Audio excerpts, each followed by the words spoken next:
there, this is Rachel from Team BeeBee.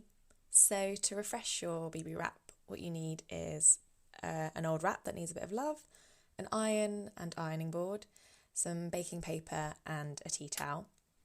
So you place a sheet of baking paper on top of the tea towel on your ironing board, put your BeeBee Wrap on top, make sure it's nice and flat, no corners are folded over, and then put a second sheet on top. So you want to make sure that the baking paper is cut bigger than the wrap. You want a border of a couple of inches just to make sure that any loose wax doesn't go on your board or iron. Then you just run it over. Something to note as well is that you want your iron on hot rather than steam.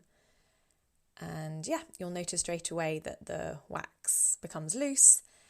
And yes, then once you've evenly done it across the wrap, you can peel off the top layer of baking paper and then peel off your wrap.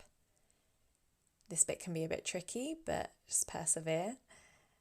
And yeah, then you'll feel already that your wrap is a bit much tackier than before. Give it a little waft as well, cool it down. And yeah, then you're good to go back wrapping your food.